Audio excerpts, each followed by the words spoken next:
Bien, bonjour à tous. Bienvenue au Midi de la recherche. Mon nom est Caroline Aubé. Je suis directrice de la recherche et du transfert à HEC Montréal. Et aujourd'hui, j'ai le plaisir de recevoir deux collaboratrices. Donc, Madame Claudia Reboledo, qui est directrice du département de gestion des opérations et de la logistique, en plus d'être professeure titulaire au même département. Et sa collègue, Mme Karima Afif, qui est doctorante à HEC Montréal et qui est aussi professeure assistante à l'Université Laval. Donc, nos deux conférencières nous parleront aujourd'hui des emballages écologiques. Donc, sans plus tarder, je vais vous laisser la parole, mais peut-être avant vous dire que vous aurez aussi l'occasion d'échanger avec nos deux conférencières à la fin de la présentation. Donc, on se réservera une période d'une quinzaine de minutes où vous pourrez inscrire vos questions dans la fenêtre de clavardage. Et Mathieu Meilleur, qui est de la direction de la recherche, pourra animer notre période d'échange. Donc voilà, mesdames. Donc, j'ai bien hâte de vous entendre. À vous. Merci, Caroline. Merci à tous pour être ici. Cette présentation devait avoir lieu l'année passée, en mars.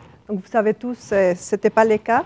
Puis on l'avait programmé encore plus tard l'année passée, puis à nouveau, elle a dû être annulée. Donc, il me fait vraiment plaisir d'être avec vous aujourd'hui pour vous parler de ce sujet qui m'intéresse fortement. Donc, pour commencer, cette présentation va porter principalement sur les travaux de recherche de mon étudiant de doctorat, Karima Afif, que je co-dirige avec mon collègue Jacques Roy. Donc, c'est essentiellement les travaux résultant de sa thèse que vous allez voir aujourd'hui. Donc, lorsqu'on parle d'emballage, il ne faut vraiment pas oublier à quoi ça sert les emballages, parce que ce n'est pas quelque chose qu'on est conscient comme consommateur, et parfois on peut penser qu'un emballage qu'on pense qui est un suremballage ne l'est pas vraiment. Donc, l'emballage remplit des fonctions essentielles qu'on ne peut pas négliger lorsqu'on essaye de développer un emballage plus écologique.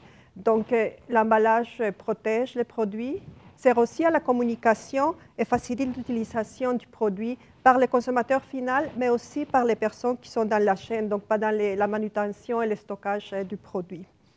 Donc, ces trois fonctions sont indispensables et c'est pour ça que l'emballage existe. Donc, il remplit des fonctions. Et lorsqu'on parle du suremballage comme consommateur, parfois c'est une perception et ce n'est pas vraiment une réalité parce qu'il y a une raison pour les différents emballages qu'on peut trouver sur le marché. De toute façon, c'est une vérité que dans plusieurs cas, la suremballage existe. Donc vous voyez ici dans ces photos, c'est clair que parfois les organisations ne font pas les meilleurs choix d'emballage, puis on ajoute des emballages où ce n'est vraiment pas nécessaire.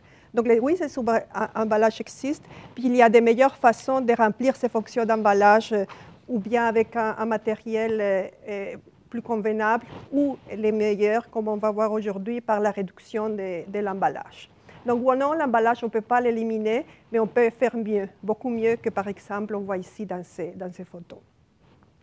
Lorsqu'on parle d'emballage aussi, il faut penser au niveau d'emballage. Comme consommateur finaux, on a que l'emballage primaire. C'est celui qu'on voit lorsqu'on va au supermarché, par exemple. Mais il y a d'autres couches d'emballage qui sont aussi importantes et qui quand même ont une empreinte écologique. Il y a l'emballage secondaire dans lequel on va mettre ensemble les différents emballages primaires et finalement l'emballage tertiaire qui est utilisé pour le transport. Et ça peut être de différentes façons, des caisses, des palettes, ainsi de suite. Ces trois niveaux d'emballage ont des défis au niveau environnemental qui sont très différents, mais aussi des solutions. Donc, par exemple, la réutilisation, on peut plus la faire au niveau tertiaire et le recyclage plus au niveau primaire. Dans tous les cas, on peut toujours penser à des réductions, mais il faut tenir compte que l'emballage qu'on voit comme consommateur, ce n'est pas tout l'emballage qui est présent. Et parfois, des décisions au niveau d'emballage primaire ont un impact sur les décisions au niveau d'emballage secondaire et tertiaire. Donc, sont tous liés. Donc, quel est le problème qui nous intéresse ici et dans lequel on a commencé à travailler depuis, je pense, 4 ans? Donc, le problème, c'est que nous consommons trop d'emballage. Et donc, surtout dans les pays développés, on consomme énormément d'emballage. Et nos habitudes alimentaires, et encore plus avec la pandémie, nous forcent à utiliser beaucoup plus d'emballages qu'on aimerait. Et donc, parfois, des emballages comme les capsules de café qui sont très difficiles à recycler. Et de plus en plus, avec le commerce électronique, donc il y a des couches d'emballage qui s'ajoutent qui n'existaient pas avant, qu'il faut avoir parce qu'il faut protéger ces emballages et donner des informations et pour que les produits se rentrent à la bonne place. Donc, tous ces emballages, on pense qu'ils se recyclent, mais ce n'est pas toujours le cas. D'abord, parce qu'il y a beaucoup d'emballages qui pourraient être recyclables, qui n'arrivent pas au centre où ça devrait être recyclé. Et ensuite, même dans les centres de tri, quand les emballages arrivent, il y a 18% des matières qui sont rejetées, donc des matières qui ne devaient pas être là ou qu'on n'est pas capable de recycler. Et de plus, depuis la fermeture des marchés à l'international, du marché chinois, puis d'autres qui sont arrivés après, et la chute des prix de vente des matières recyclées, donc il est difficile pour les centres de tri d'être viables. Donc c'est une problématique qui est rendue une problématique pour toutes les municipalités au Québec, mais aussi partout au monde. Donc c'est difficile. On peut penser que oui, les emballages recyclables, c'est une solution, mais ça demande beaucoup d'efforts pour que elles puissent être recyclées comme ça devrait l'être. Donc l'emballage écologique, c'est tout un défi. Il y a plusieurs éléments qui est nécessaire d'avoir lorsqu'on parle d'emballage écologique. D'abord, mais c'est l'efficacité, donc il doit remplir ses fonctions. Si on réduit un emballage et à cause de cette réduction, les produits n'arrivent pas dans les meilleures conditions, on est du gaspillage, puis on n'est pas plus avancé. Il faut aussi que l'emballage soit efficient, donc il utilise le moins possible de ressources, des matériaux, de l'énergie, de l'eau. Et on cherche aussi que l'emballage soit recyclable, donc fait sur des matières renouvelables, et à la fin des durées de vie du produit, qu'on puisse effectivement les recycler. Et finalement, on aimerait avoir aussi un emballage sécuritaire, donc qui ne porte pas préjudice ni au consommateur, ni à la santé du consommateur, ni à l'environnement. Donc ça fait beaucoup de critères pour un emballage écologique. Donc c'est une décision difficile et puis on va voir que parfois pas très évidente par les organisations qui choisissent les emballages. Lorsqu'on fait la recherche sur les emballages, on voit aussi que la définition s'est complexifiée avec le temps. Donc d'abord, on commençait dans les années 90 à s'intéresser à ce sujet. On pensait surtout à la perspective environnementale, mais on a ajouté des éléments qui sont aussi importants, comme la perspective sociale, économique et opérationnelle entourant les emballages. Et de plus en plus, on part d'une approche intégrée, donc qui tient compte pas seulement de l'organisation qui produit l'emballage ou de celle qui les vend, mais de tous les cycles qui fait que l'emballage puisse finalement être recyclé. Donc, pour commencer la recherche, on a fait un pas en avant, puis on s'est dit, ce qui nous intéresse, ce n'est pas seulement les choix d'emballage écologique, mais les choix d'emballage en général. Donc, comment cette décision est prise. Et donc, pour cela, on a fait une étude de cas sur les choix d'emballage des produits périssables. Puis, on a eu la collaboration d'un détaillant alimentaire québécois. Donc, on a pu étudier vraiment comment se prend cette décision d'emballage et de cette façon voir si les critères environnementaux étaient importants ou pas dans cette décision. Donc, on a vu d'abord, après une quarantaine d'entrevues, autant dans l'entreprise, surtout chez les détaillants, mais aussi dans sa chaîne logistique, on s'est rendu compte que la décision d'emballage est très complexe. Donc, c'est un processus qui varie selon les niveaux d'importance de l'emballage et les conditions du produit, mais aussi une décision qui tient compte de nombreuses personnes, de nombreux critères qui ne vont pas toujours dans la même direction. Donc, il y a des considérations divergentes lorsqu'on parle des critères et beaucoup de personnes qui interviennent avec des niveaux d'influence différents. Donc, c'est ça qu'on a vu dans cette étude. Et lorsqu'on part du centre d'achat, donc comment est-ce que la décision est prise et quelles sont les personnes qui participent dans la décision chez les détaillants, pour les choix de ces emballages. Donc, on a vu qu'il y avait principalement la fonction opération qui était toujours là, marketing, mise en marché, achat. Et on a vu quand même qu'il y avait des fournisseurs, des manufacturiers qui participaient. Et on a trouvé aussi que dans le cas de ces détaillants, il y avait des conseillères techniques qui cherchaient à développer des emballages qui étaient meilleurs pour l'environnement, mais surtout moins chers pour l'organisation, puisque l'organisation doit payer pour la mise en marché de ces emballages. Donc, on verra après, lorsqu'on va parler de cette contribution que les organisations doivent faire au recyclage dans leur ville. Donc, suite à cette analyse, on a vu, malgré que cet article n'était pas exclusivement sur les achats des emballages écologiques, on a vu quand même, on s'est rendu compte que les critères d'achat n'étaient pas nécessairement les plus importants, même dans cette organisation où l'environnement était important, et que des critères opérationnels, marketing et achat étaient beaucoup plus importants que les critères, que les exigences environnementales. Donc, c'était les derniers critères d'influence. Donc, ça nous disait déjà qu'il y avait un problème et qu'il faut, disons, faciliter les entreprises, les décisions et les choix d'emballage écologique. Donc, quand on représente la chaîne logistique de l'emballage, on peut se rendre compte encore plus de la complexité qui représente les choix d'emballage écologique. Et le caractère écologique d'un emballage implique de nombreux participants dans une chaîne logistique circulaire. Donc, ça demande la collaboration de plusieurs acteurs dans cette chaîne, des acteurs qui normalement ne se parlent pas entre eux, qui normalement ne sont pas habitués à collaborer. Et il y a au centre de cette chaîne les législateurs. Donc, on s'est rendu compte aussi que pour les choix d'emballage écologique, les entreprises toutes seules ne vont probablement pas arriver à une collaboration, c'est trop complexe. Donc, il faut quand même que les législateurs agissent pour que cette collaboration puisse arriver. C'est aussi surprenant que cette chaîne logistique de l'emballage écologique qu'on voit circulaire est vraiment différente de ce qu'on est habitué à étudier dans notre domaine. Donc, voilà la chaîne logistique traditionnelle qu'on utilisait lorsque j'enseignais les cours de gestion des opérations de base il y a 5 ans. Donc, la chaîne logistique de base est linéaire. Donc, on passe toujours dans un mouvement qui va souvent en avant, qui peut retourner, mais qui n'est pas circulaire. Donc, c'est vraiment un changement de paradigme.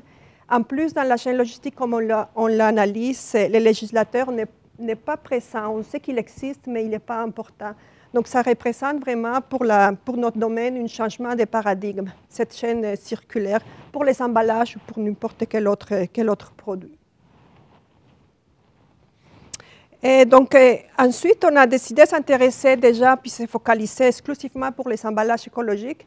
Puis, on a décidé de commencer par une revue de littérature systématique pour voir ce qui a été écrit sur les domaines. Et en particulier, on se demandait qu'est-ce qui facilite et qu'est-ce qui ne facilite pas l'adoption d'un emballage écologique et sont quoi les bénéfices de cette adoption. Et donc, ça nous a permis de voir, par exemple, l'évolution que le concept a eu à travers les temps. Donc, c'est complexifié, qui a ajouté beaucoup plus d'éléments et des approches méthodologiques très variées sur ces sujets. On a regardé la littérature et comme les emballages est un sujet qui est très multidisciplinaire, qui appartient à plusieurs disciplines, il était très difficile de choisir des revues. On ne pouvait pas choisir nécessairement des revues, donc on a parti d'une recherche très large et on a classifié les articles choisis pour qu'il y ait plus se focaliser sur ceux qui ont plus d'impact. Donc voilà les processus de recherche. Je n'irai pas trop en détail, mais le fait, c'est qu'on a fini avec une liste de 49 articles très importants, 48 qu'on a pu retracer et sur lesquels on a fait la revue de littérature.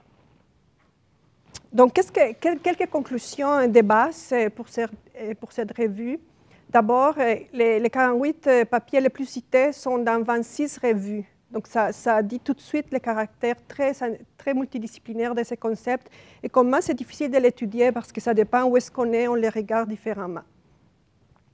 C'est l'étude des cas, la plupart de la méthode la plus utilisée. Donc, c'est vraiment la méthode qui largement est utilisée. L'unité d'analyse varie d'un seul acteur, parfois les manufacturiers, parfois les consommateurs. Mais il y a aussi quelques études qui ont regardé toute la chaîne logistique. Et la plupart des études ont été faites dans les secteurs de l'alimentation et des boissons, puisque c'est là que peut-être il y a plus d'impact ces décisions d'emballage.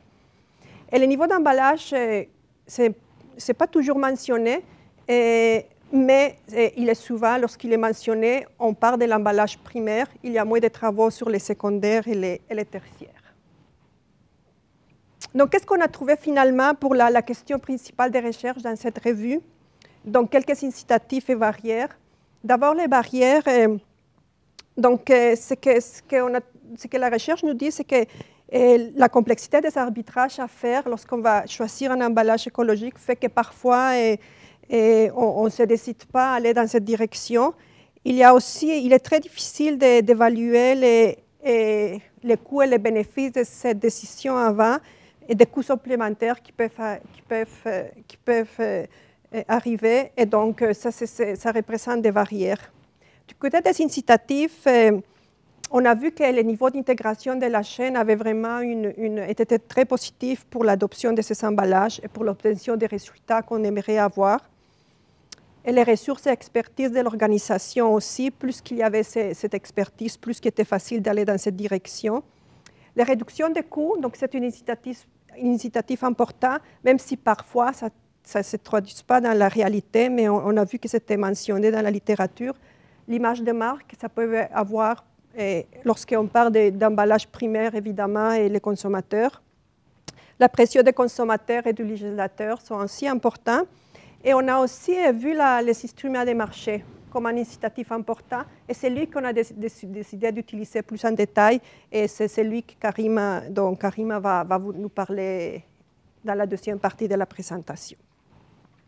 Quant aux bénéfices, il y a plusieurs bénéfices clairement établis dans la littérature. Et au niveau de la performance environnementale, évidemment, mais aussi de la performance économique, lorsqu'on utilise l'emballage écologique. Au niveau de la performance opérationnelle, ce qu'on a trouvé était moins clair. Et il semble que oui, on peut améliorer la performance opérationnelle lorsqu'on utilise des emballages écologiques, mais seulement s'il y a un travail intégré de la chaîne pour que ça puisse se traduire pour des bénéfices pour tous les organisations qui participent dans cette chaîne logistique circulaire. Donc, lorsqu'on parle de la gestion des déchets, on voit souvent cette hiérarchie. Donc, il y a des différents niveaux d'action, puis il faut commencer par celle qui est plus haut. Donc, ça fait pour les emballages que la première stratégie, c'est de réduire. Donc, c'est la réduction des emballages. Donc, c'est ça qu'on cherche. Après, on peut penser à réutiliser et ensuite recycler. Puis les autres, on n'aimerait pas aller dans cette direction. Donc, c'est pour ça que la recherche s'est concentrée ensuite sur la réduction des emballages et ce que Karima va nous présenter maintenant. Merci Claudia. Donc, bonjour à toutes et à tous. Merci. Pour ma part aussi, je vous remercie d'assister à cette présentation. Donc, tel que vous avez constaté dans la présentation de ce que Claudia vient de présenter, c'est qu'on a dans le projet, on adopte une approche en entonnoir. Donc, on a commencé par explorer la décision d'achat organisationnel, d'achat des emballages, donc dans son sens plus large. Ensuite, on est parti dans une analyse des incitatifs et des barrières, ainsi que les résultats de performance d'une telle pratique. Et dans le troisième projet que je vais vous présenter à l'instant, on s'attarde sur une pratique en particulier, donc la réduction à la source des emballages, qui, tel que Claudia vient de l'expliquer, c'est une pratique qui est la plus souhaitable du point de vue de la hiérarchie de la gestion des déchets. Donc c'est d'ailleurs pour cette raison qu'on a choisi de se concentrer sur cette pratique d'emballage écologique en particulier. Donc, pour étudier cette pratique, nous avons choisi comme antécédent l'un des instruments basés sur le marché les plus importants de la politique de la responsabilité élargie du producteur. Donc, c'est l'instrument de la taxation sur les emballages. En fait, c'est un instrument qui représente un incitatif économique dans le sens où sa raison d'être, c'est en fait d'inciter les entreprises à mettre sur le marché des emballages qui sont plus optimaux et qui ont une qualité écologique meilleure. Et en fait, la littérature montre que cet instrument-là, il est combiné de deux effets. Donc un effet qu'on appelle effet de réduction, donc c'est un effet qui cherche à réduire la quantité des emballages qui sont ultimement mis sur le marché, et une deuxième famille ou une deuxième catégorie d'effets qui est l'effet de substitution, qui consiste à remplacer un emballage qui est nocif pour l'environnement par un autre type d'emballage qui est plus respectueux de l'environnement. Et aussi, ça consiste aussi à substituer des emballages qui sont lourds par des emballages qui sont beaucoup plus légers. Donc, c'est ce qu'on va voir à l'instant avec les résultats de l'étude. Donc, à côté de cet instrument-là, nous explorons aussi dans ce troisième projet l'effet des prix des matériaux. Et notre contribution principale dans la littérature consiste dans le fait que dans notre étude, nous distinguons clairement l'effet des prix des matériaux vierges, donc les matériaux d'emballage vierges, et les prix des matériaux recyclés. Donc c'est vraiment intéressant. Vous allez tout à l'heure voir les résultats de ces deux types de matériaux-là. Donc pour ce faire, pour explorer ce modèle conceptuel-là, donc ce qu'on a retenu comme méthodologie, en fait c'est une méthodologie hybride. Nous avons commencé dans un premier temps à utiliser des données longitudinales, donc c'est des données de l'organisme Éco-entreprise Québec, et ce sont des données qui portent sur les quantités d'emballages qui sont mises sur le marché par les entreprises québécoises. Mais pour notre part, nous nous sommes principalement concentrés sur le comportement des manufacturiers et des détaillants alimentaires au Québec. Et vu qu'on avait une large famille d'emballages, nous nous sommes concentrés sur deux emballages en particulier qui étaient pertinents selon les spécialistes en emballage et selon la littérature. Ce sont deux types d'emballages qui sont très pertinents à explorer. Donc soit les emballages, les bouteilles en plastique PET, donc tel que vous pouvez le voir sur l'image à gauche. Donc c'est de la mayonnaise qui est emballée dans un emballage, dans une bouteille de plastique PET. Et à côté, nous explorons un peu l'autre extrême, c'est des emballages en verre transparent ou qu'on appelle aussi du verre clair.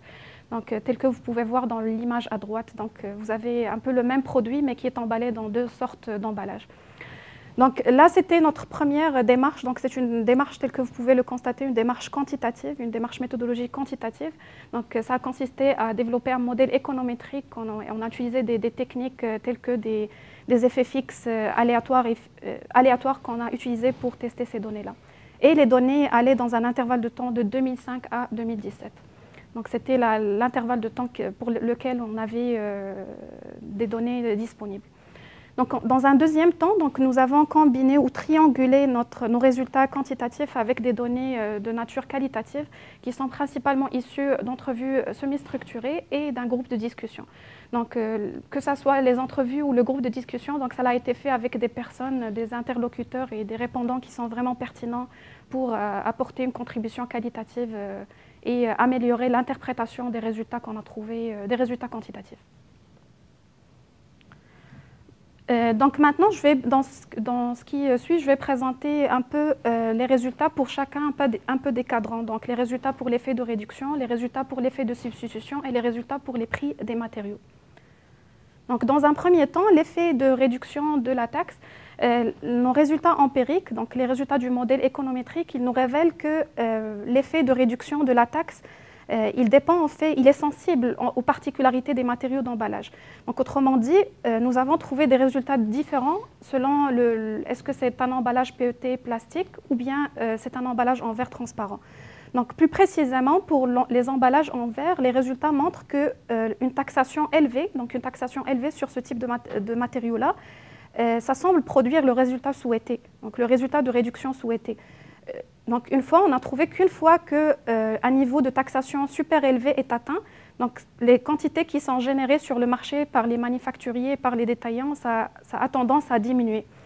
À l'inverse, donc le résultat il était complètement différent pour les bouteilles en plastique PET parce qu'on a trouvé que malgré une augmentation significative de la taxation sur cet emballage-là, eh bien, les quantités générées sur le marché continuaient à augmenter. Donc il y avait une tendance à l'augmentation avec le temps, malgré une augmentation de la taxation. Un fait intéressant, c'est qu'en fait, ces résultats-là étaient similaires, que ce soit pour les manufacturiers ou pour les détaillants. Donc l'effet de réduction de la taxe, il est similaire pour les deux types d'acteurs. Et en fait, pour un peu entrer dans le détail de ces résultats-là, pourquoi ces résultats-là se manifestent de la sorte, en fait, les données qualitatives nous aident à mieux interpréter ces résultats. On trouve que les données qualitatives montrent que les manufacturiers et les détaillants, ils sont prédisposés à supporter une taxe élevée. Donc, ils seront prêts à payer une taxation élevée sur un emballage alimentaire donné lorsque celui-ci présente, il est bénéfique d'un point de vue opérationnel, environnemental et technique. Donc, je m'explique. Donc, ce résultat-là s'applique principalement pour les bouteilles plastiques PET. Donc, malgré l'augmentation de la taxation, les détaillants et les manufacturiers sont intéressés à garder cet emballage-là parce qu'en fait, c'est un emballage qui est très bénéfique d'un point de vue opérationnel parce que c'est un emballage, le PET en fait, c'est un matériau d'emballage qui est très léger. Et d'un point de vue environnemental, le PET, c'est un matériau d'emballage qui se recycle super bien. Donc, notamment dans le contexte québécois, c'est un matériau d'emballage qui a un taux de recyclage qui est super élevé. D'un point de vue technique, le PET, c'est un matériau d'emballage qui a beaucoup en fait de propriétés techniques. J'en cite par exemple la résistance à la pression. C'est aussi un emballage qui est transparent, il est clair. Donc c'est un type d'emballage qui est très apprécié dans le dans le secteur alimentaire et aussi dans d'autres secteurs d'activité. Donc ces résultats-là, en fait, ce que ça dit, c'est que malgré une augmentation de la taxe sur les emballages, les décideurs politiques devraient tenir en compte que l'augmentation de la taxe ne permet pas toujours, dans tous les cas, de diminuer l'intensité d'utilisation des emballages. Donc, c'est ce que ces résultats-là nous révèlent. Donc, par conséquent, nous trouvons que l'effet de réduction de la taxe, il dépend de d'autres critères. Donc, d'autres critères décisionnels importants entrent en ligne de compte lorsque les décideurs viennent à choisir un matériau d'emballage pour leurs produits alimentaires. Cependant, il se trouve que le fait de faire varier la taxation ou les taux de taxes appliqués sur les différents matériaux, il se trouve que cette variabilité-là, en fonction de la recyclabilité des matériaux d'emballage, c'est quand même une stratégie qui est efficace et on peut clairement le voir à travers les résultats qu'on a trouvés. Donc ensuite, pour l'effet de substitution de la taxation, donc, j'ai oublié de le préciser tout à l'heure, mais en fait, la taxation, son principe de base, c'est qu'elle est facturée sur la base du poids d'emballage qui est mis sur le marché. Donc, et l'effet de substitution se manifeste clairement à ce niveau-là, dans le sens où les décideurs, au niveau des entreprises manufacturières et au niveau des détaillants aussi, seraient vraiment enclins à saisir l'opportunité qu'amène la réduction des coûts qui est entraîné par le remplacement d'un matériau qui est fortement taxé par un autre emballage qui est faiblement taxé. Donc je m'explique. Donc l'effet de substitution de la taxe se manifeste à deux niveaux selon nos résultats. Donc on a une élasticité de substitution à deux niveaux. Une première élasticité de substitution se manifeste par le fait de transiter de matériaux d'emballage lourds vers des matériaux d'emballage légers. Donc c'est ce qu'on vient de toucher avec la substitution du verre clair par des bouteilles PET plastiques. Le deuxième niveau d'élasticité de substitution se manifeste au niveau du fait de substituer ou de remplacer des matériaux qui sont jugés nocifs pour l'environnement par d'autres types de matériaux qui sont plus respectueux de l'environnement. Donc, et pour cette élasticité en particulier, nous avons opérationnalisé les matériaux nocifs pour l'environnement. Pour valider cette hypothèse-là, en fait, nous avons utilisé le polystyrène. Donc, le polystyrène, c'est un autre matériau d'emballage qui se caractérise par un taux de recyclage qui est très faible, justement parce que le contexte québécois n'a pas nécessairement donc, c'est en fait des arguments d'installation technique qui ne nous permettent pas de recycler le polystyrène de la meilleure façon possible. Ça explique pourquoi son taux de recyclage il est faible. Donc, c'est pourquoi nous l'avons choisi pour valider cette hypothèse d'élasticité de substitution de matériaux nocifs vers des matériaux éco-responsables. Donc, cette élasticité de substitution, déjà la première élasticité qui est de passer de matériaux lourds vers des matériaux légers, Ce que ça amène, en fait, c'est que l'effet de substitution de la taxe, ou la substitution de matériaux lourds vers matériaux légers ou de matériaux nocifs vers matériaux éco-responsables, ce n'est pas uniquement dû à la taxation. Donc, il y a d'autres variables qui entrent en ligne de compte et c'est les données qualitatives qui nous permettent d'y aller plus loin. En fait, c'est aussi les propriétés de l'alternative de remplacement qui incitent ou qui suscitent les détaillants et les manufacturiers de faire cette substitution-là. Donc, autrement dit, ce n'est pas seulement le fait que la taxation soit avantageuse qui incite les décideurs d'emballage à opérer ces substitutions, mais il y a aussi des critères décisionnels qui tiennent compte de la qualité de l'alternative de remplacement. Donc, est-ce que c'est bon d'un point de vue technique, d'un point de vue opérationnel, d'un point de vue environnemental? Et c'est là que la substitution se manifeste. Et une autre variable qui a émergé des données qualitatives et qui est super intéressante, c'est qui en fait contribue à la littérature existante sur l'élasticité de substitution, c'est que la disponibilité locale ou l'accessibilité locale du matériau d'emballage, elle est super importante. Donc c'est une variable décisive qui va faire en sorte si cette élasticité de substitution va s'effectuer ou pas. Donc, c'est ce qui va faire en sorte est-ce qu'on va aboutir ultimement à une réduction à la source ou non. Donc, cela dit que, d'un point de vue plus politique, c'est important si les décideurs politiques privilégient un matériau d'emballage qu'il aimerait bien que les manufacturiers et les détaillants adoptent cet emballage-là, il est extrêmement important de s'assurer est-ce que la disponibilité locale, est-ce que cet emballage-là, il est disponible localement ou pas. Donc, parce que c'est ce qui va faire en sorte pour les décideurs de faire cette substitution-là ou pas. Maintenant, concernant la troisième variable explicative, c'est les prix des matériaux. Donc, pour le PET, déjà pour les bouteilles PET plastiques, donc, tel que je l'ai précisé tout à l'heure, nous analysons à la fois le prix du recyclé et du vierge. Donc, nous nous apercevons qu'il y a une très rude compétition entre le recyclé et le vierge. Donc, vous allez pouvoir le déduire des deux propriétés complètement divergentes du recyclé et du vierge. D'abord, le recyclé, le PET recyclé, il est extrêmement cher sur le marché. Il présente des enjeux techniques et il présente surtout un enjeu de disponibilité. Donc, il y a un problème d'offre et de demande. Il y a beaucoup de demandes, mais l'offre n'est pas suffisante pour satisfaire à la demande des détaillants et des manufacturiers. De l'autre côté, donc on a le PET vierge qui est vraiment beaucoup moins cher. Il ne présente pas du tout d'enjeux techniques d'un point de vue intégration au niveau des emballages lors de l'étape de production. Et aussi, il ne présente pas nécessairement un enjeu de disponibilité. Donc le PET vierge, il est assez accessible sur le marché. Donc maintenant, d'un point de vue résultat qu'on a trouvé par le modèle économétrique, donc on trouve que le fait de faire augmenter le prix du PET recyclé, donc on trouve des résultats différents pour les détaillants et les manufacturiers. D'abord, pour les détaillants, le fait de faire augmenter le PET recyclé, on s'est aperçu, et c'est très intéressant comme résultat, qu'il n'y a pas beaucoup d'impact. Et les données qualitatives viennent expliquer pourquoi il n'y a pas beaucoup d'impact, parce qu'en fait, les détaillants sont prêts à payer plus, ils sont prêts à payer un PET recyclé cher, parce qu'en fait, ça leur permet de renforcer leur image de marque. Parce qu'en fait, l'aspect intégration contenu recyclé dans les emballages, les emballages produits, c'est quelque chose qui est très bien perçu par les consommateurs. Donc, c'est quelque chose que les détaillants cherchent quand même à développer. Par contre, d'un point de vue manufacturier, on trouve que le fait de faire augmenter le prix du PET recyclé, ça a plus d'impact. Parce que les manufacturiers, tel que je viens de l'expliquer, le PET recyclé, il présente quelque part des enjeux techniques d'un point de vue production.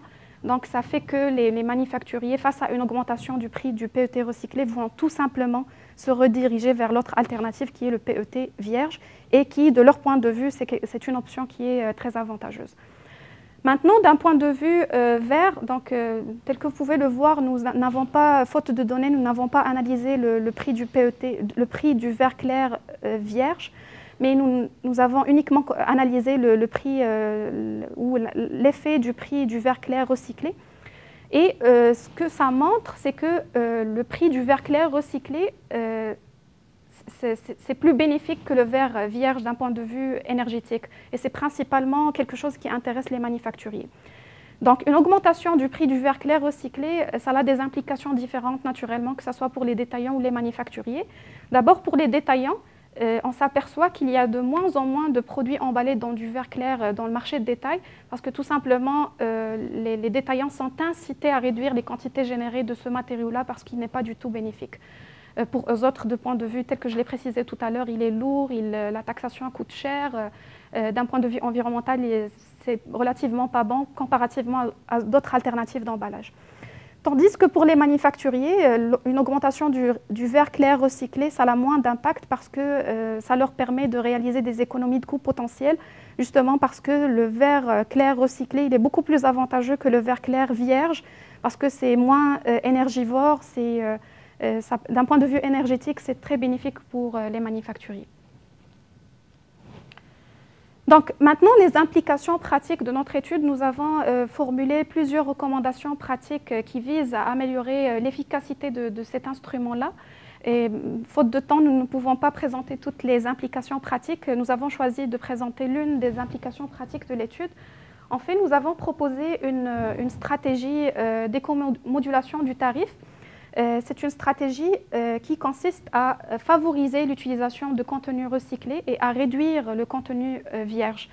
Donc je m'explique, cette stratégie consiste à appliquer une taxe qui est beaucoup plus élevée sur le contenu vierge et une taxation qui est beaucoup plus favorable pour le contenu recyclé. Donc je m'explique, si mettons une entreprise intègre ou développe un emballage produit qui intègre 100% de contenu recyclé, eh bien cela va lui permettre de réaliser un bonus sur la contribution qu'elle paye au système de recyclage auprès d'Éco-entreprises Québec.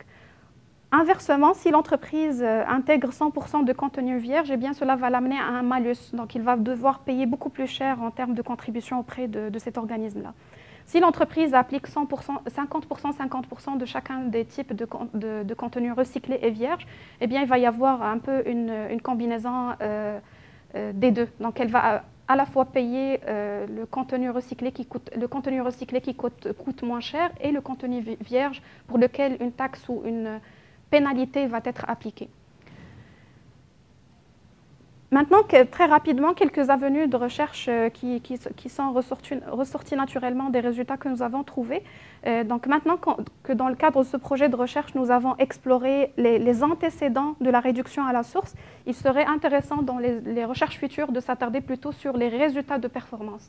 Et ce qui est intéressant, c'est qu'il existe déjà dans la littérature des mesures qui ont été appliquées pour mesurer la performance opérationnelle, la performance économique et la performance écologique. Donc ces mesures-là ont été appliquées pour des pratiques d'emballage beaucoup plus larges.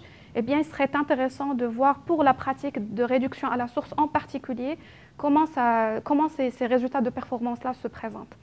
Les types de méthodologies qu'on propose, ça peut être soit des approches expérimentales, donc de voir comment chacune de ces outputs-là change en fonction jusqu'à quel point l'entreprise réduit à la source son emballage, ou ça peut être des sondages par questionnaire tels que les études antérieures l'ont fait pour des pratiques beaucoup plus larges d'emballage écologique.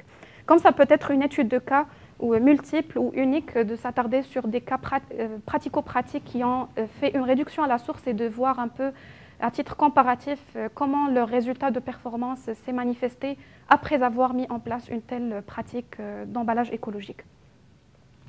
Dans un deuxième temps, tel que vous l'avez souligné, tel que vous avez dû le constater tout à l'heure, l'industrie du verre présente des enjeux majeurs.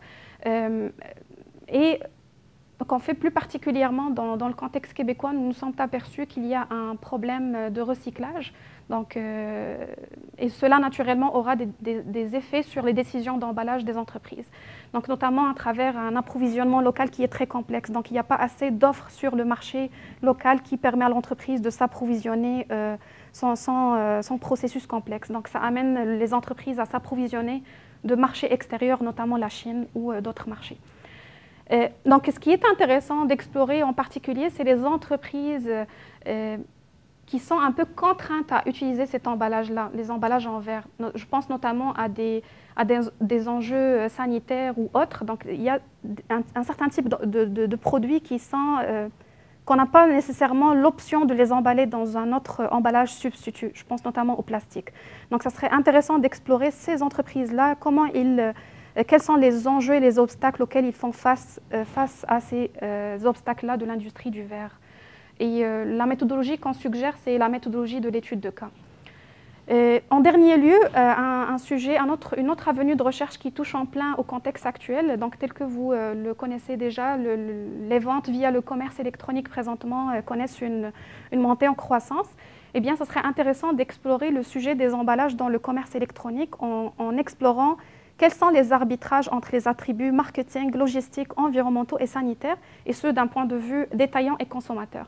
Donc, cela dit que ça serait intéressant d'explorer entre ces 4 attributs-là qui sont très divergents, tels que Claudia l'avait mentionné tout à l'heure, quelles seraient les sources de valeur potentielles qui sont perçues à la fois par le détaillant et le consommateur.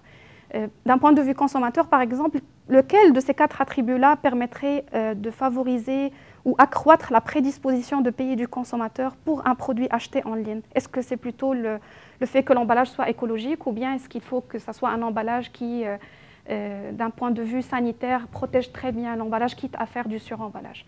Donc sur ce, si vous avez des questions, n'hésitez pas. Donc on a essayé de dresser un portrait assez sommaire, mais n'hésitez pas, ça nous fera plaisir de répondre à vos questions. Merci.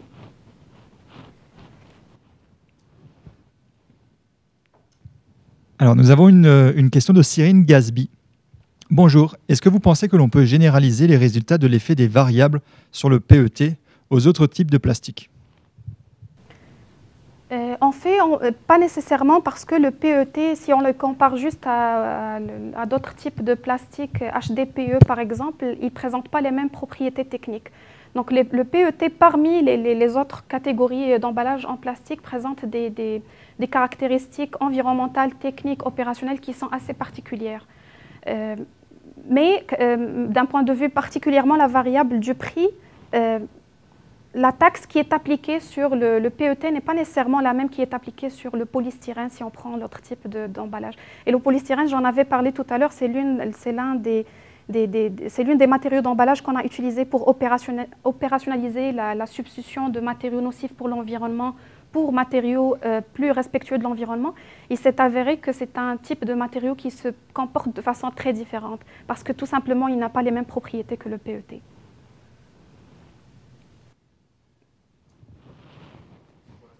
D'autres questions? J'invite les participants, si vous avez des questions, à les inscrire dans l'outil de chat, s'il vous plaît.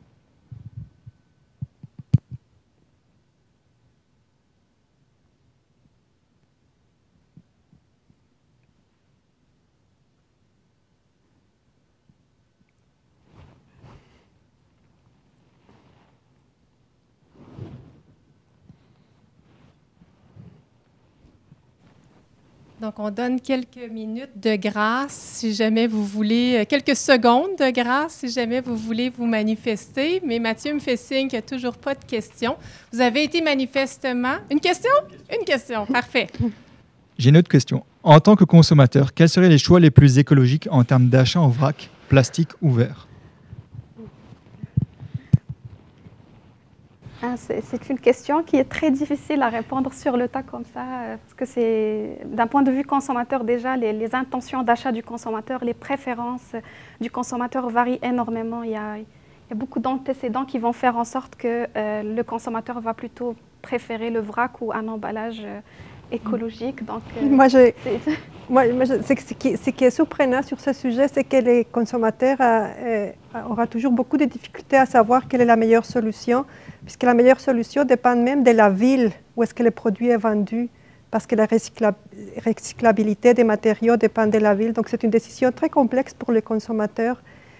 C'est très difficile à savoir pour lui c'est quoi qui est préférable.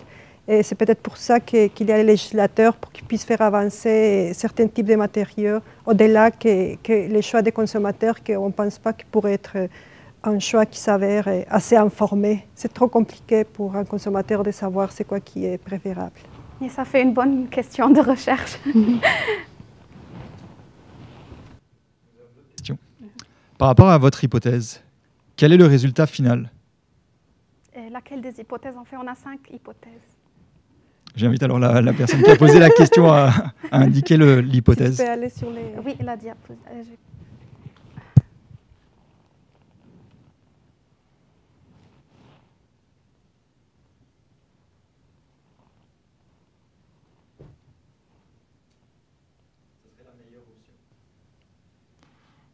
la meilleure option.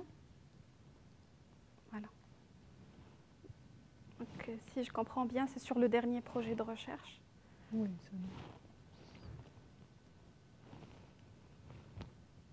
Je vous suggère de donner la réponse. OK.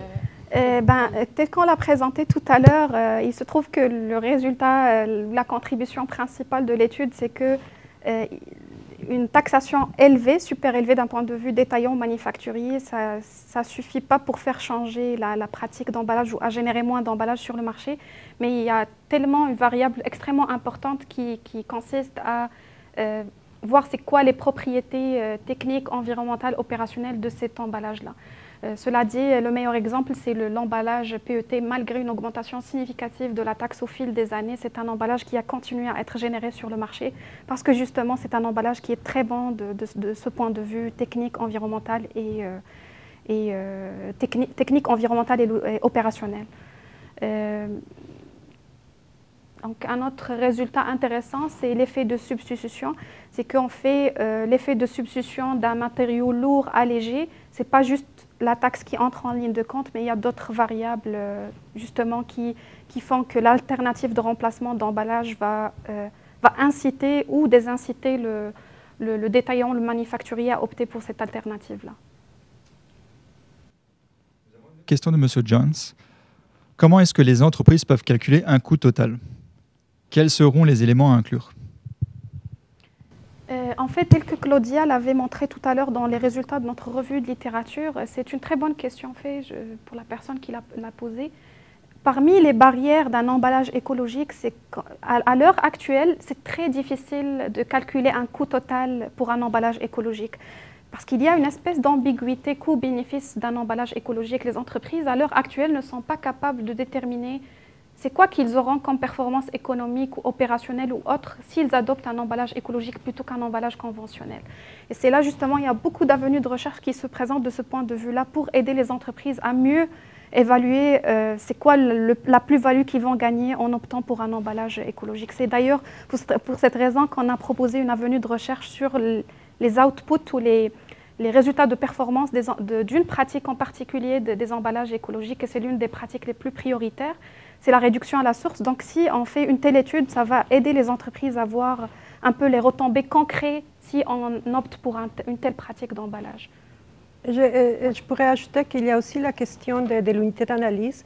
Donc, si on pense l'organisation, elle a des coûts associés au choix des emballages. Il y a aussi la société, tous les cycles qu'on a vus. Donc, l'organisation aussi doit regarder les coûts des emballages pendant tous les cycles de vie, ce qui est très difficile à évaluer, mais qu'il ne faudra pas oublier si on veut vraiment voir l'impact que les choix d'emballage ont sur l'environnement. Et ça suppose aussi une approche intégrée pour justement calculer un coût total. Il faudrait qu'on soit en mesure de voir c'est quoi les retombées de cet emballage-là à chacune des étapes de la chaîne d'approvisionnement, ce qui est très difficile. Donc ça suppose d'autres études, ça incite ou ça encourage le fait de faire des études de ce point de vue-là pour aider les entreprises à mieux voir les retombées concrètes de ces pratiques-là. Est-ce que les exigences et les contraintes du passage d'un matériel d'emballage à un autre, du côté opérationnel des fabricants, ont un effet sur l'élasticité de substitution? Oui, tout à fait. En fait, je l'ai présenté tout à l'heure. C'est même une considération qui est extrêmement importante. Si vous voyez le petit cadran au centre, donc l'alternative de remplacement, donc elle doit être nécessairement avantageuse d'un point de vue technique, opérationnel, économique pour inciter le manufacturier ou le détaillant à opérer la substitution. Donc effectivement, c'est le cas.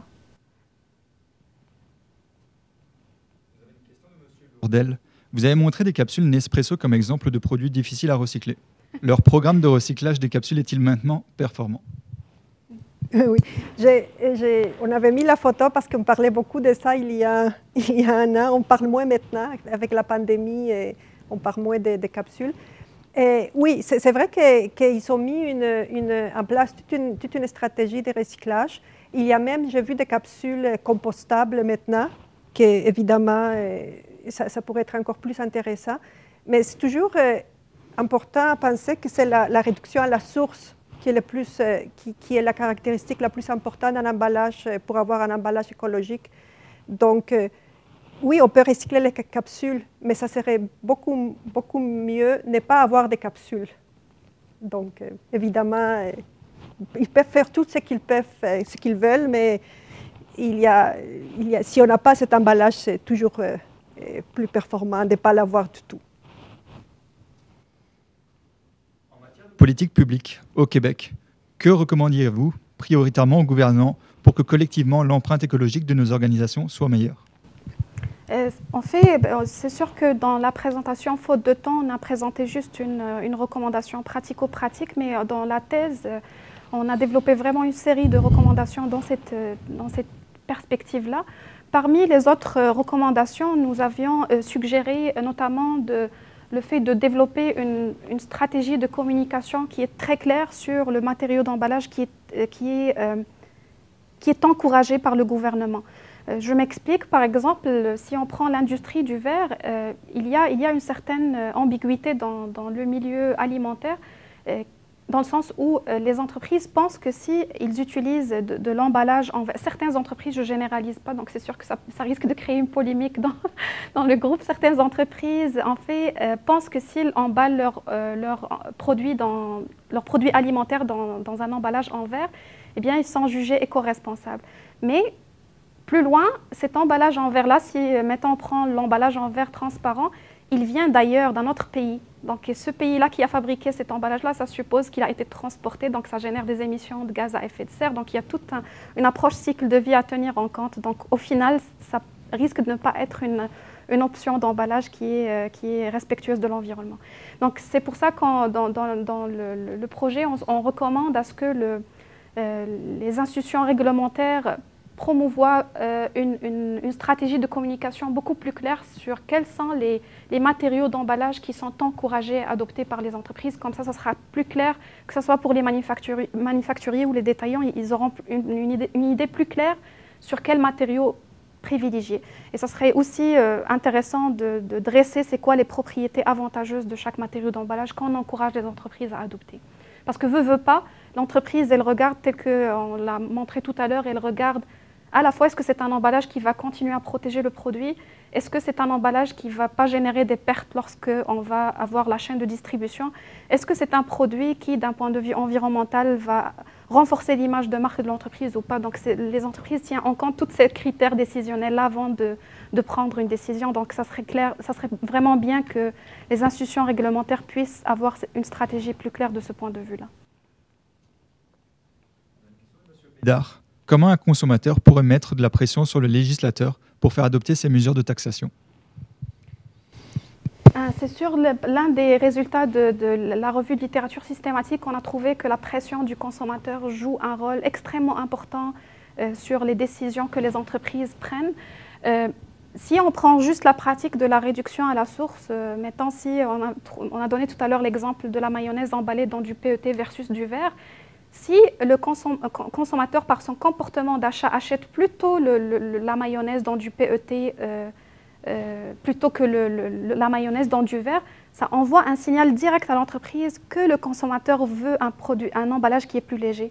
Donc ça incite directement, donc ça a une implication directe sur les décisions de l'entreprise. Si la mayonnaise dans du verre ne se vend pas, bien l'entreprise saura que le consommateur n'est plus intéressé par un tel emballage. Donc c'est juste un exemple, mais c'est sûr et certain que la pression du consommateur elle est extrêmement importante dans le changement des pratiques d'emballage des entreprises. Est-ce que les résultats de vos analyses risquent de changer en fonction du territoire où l'étude a eu lieu? Quand on entend territoire, c'est pays ou ça peut être même province?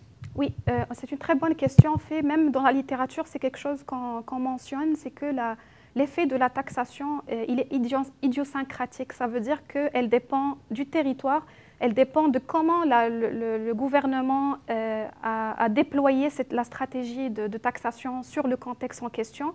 Et nous, on rajoute une autre couche, c'est que ça dépend aussi des caractéristiques et des particularités des matériaux d'emballage. Donc définitivement, si, mettons, on applique la même étude dans une autre province canadienne, il risque d'y avoir des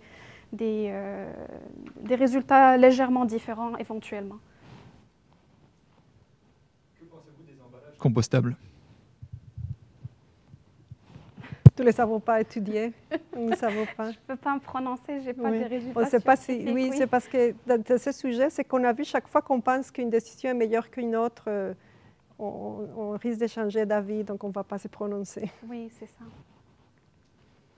Est-ce que l'option zéro déchet, entre parenthèses en vrac, pourrait faire diminuer les coûts pour les manufacturiers dans la mesure où la nature du produit le rend possible? C'est une très bonne question et qui tombe en plein contexte parce que là, dans mon nouveau poste, on est en plein discussion sur un projet de recherche éventuel qui est le fait de vendre les œufs en vrac. Donc, plutôt que d'avoir des œufs emballés dans des plateaux de carton ou des plateaux en plastique. Donc, l'idée, on explore, c'est quoi? Est-ce que c'est faisable d'avoir des œufs en vrac chez les détaillants plutôt que de les avoir emballés? Et c'est une grosse décision parce que là, on parle d'un produit périssable qui est très sensible, très fragile. Donc là, justement, c'est là où l'idée du projet a émergé, c'est qu'on cherche à voir est-ce que ça se fait d'adopter une telle option de distribution pour les œufs, sachant que ça s'applique en Europe. Donc en Europe, c'est une pratique qui se déploie. Donc ici, dans le contexte québécois, le contexte en fait canadien en général, ça va à l'encontre de la politique canadienne qui est le respect de la chaîne de froid. Parce que si on adopte du vrac pour les œufs, ça suppose qu'on ne va pas nécessairement les mettre dans une zone réfrigérée. Et c'est là qu'on a apporté un petit ajustement pour le projet, c'est qu'on propose du vrac tout en maintenant la chaîne de froid. Donc il me fera plaisir de partager mon étude avec la personne qui a posé la question une fois que les résultats de l'étude vont apparaître peut-être l'année prochaine. Et dans cette discussion du vrac, il faut sans doute penser en fonction de l'emballage. Donc, si à cause qu'on vend des produits en vrac, il y a des problèmes de sécurité pour les consommateurs, on ne va pas plus loin. Donc, c'est mieux avoir un emballage réduit, bien pensé, recyclable, que pas d'emballage du tout. Avez-vous constaté une volonté des entreprises de collaborer avec les parties prenantes de la chaîne logistique pour changer leurs pratiques d'emballage de manière intentionnelle, ou est-ce seulement une stratégie marketing? Oui, définitivement. Dans le cas du détaillant alimentaire qu'on a exploré, tel que Claudia l'avait précisé, c'est un détaillant qui a même la politique d'approvisionnement responsable. Il fait partie de la stratégie de l'entreprise. Et il y a clairement une collaboration intentionnelle de la part du détaillant avec notamment l'organisme d'éco-conception, avec les fournisseurs, avec même des acteurs qui sont plus loin dans la chaîne, notamment le fournisseur du fournisseur d'emballage. Donc c'est quelque chose à laquelle le détaillant était très préoccupé. Il accorde beaucoup d'importance à cette collaboration-là. Parce que j'avais compris durant les entrevues qu'on avait réalisées que les détaillants cherchent à mettre toutes les forces ensemble pour aboutir à une décision d'emballage qui est meilleure. Donc c'est de là d'ailleurs que l'idée de collaborer avec les acteurs de la chaîne a émergé. Mais il faut pas être naïf. Donc, ces détaillants et beaucoup d'autres organisations aussi, ils veulent payer moins de taxes. Donc la taxation, donc encore les législateurs jouent un rôle prépondérant. Donc ils vont le faire, oui, parce qu'il y a des bénéfices pour avoir un comportement qui ne sont pas seulement au niveau de l'image des marques, mais au niveau de la contribution qu'ils doivent faire à la collecte sélective. Donc c'est pour ça qu'ils vont bouger aussi. Donc il ne faut pas s'attendre à qu'ils bougent tout seuls parce que c'est très difficile. Donc il faut coordonner les mouvements, puis c'est le législateur qui est le seul à pouvoir les faire. Peut-être prendre une dernière question. Pour les autres questions qui n'ont pas été répondues, je vais les envoyer par écrit à nos deux présentatrices. Elles pourront vous répondre par la suite. Donc la dernière question, le consommateur change régulièrement son comportement et ses préférences. Alors, comment les compagnies peuvent s'aligner pour suivre ce changement, vu que la demande pour l'investissement a plusieurs niveaux, entre parenthèses, machine, personnel? Effectivement, les pratiques d'emballage, c'est d'ailleurs quelque chose qu'on touche dans les faits, c'est que les pratiques d'emballage des entreprises s'adaptent aux préférences des consommateurs. Par exemple, si on prend les emballages respectueux de l'environnement dans le sens plus large du terme, eh bien, on voit que présentement, on touche que le consommateur a une préférence pour ce type d'emballage-là et les entreprises s'inscrivent clairement dans cette perspective-là. Donc, je ne sais pas si ça serait quoi l'autre tendance qui pourrait apparaître d'un point de vue emballage. On parle tout à l'heure de l'emballage, de la mise en marché des produits en vrac. Est-ce que c'est quelque chose qui intéresse le consommateur et que le détaillant ou le manufacturier va être obligé un jour à adopter? On ne sait pas. Donc, ça prend des études, des études de marché pour voir c'est quoi les attentes et les préférences du consommateur. Mais effectivement, le consommateur est un acteur clé dans la chaîne de distribution et dans les attentes et les préférences vont façonner les décisions organisationnelles d'emballage des entreprises, effectivement. N'oubliez pas que nous sommes des professeurs en gestion des opérations et de la logistique. Donc, les comportements du consommateur, nous, on parle du consommateur industriel, oui. Mais ce n'est pas à nous de nous poser la question. Donc, vous avez plein d'idées de recherche, mais ce n'est pas nous qui vont les diriger.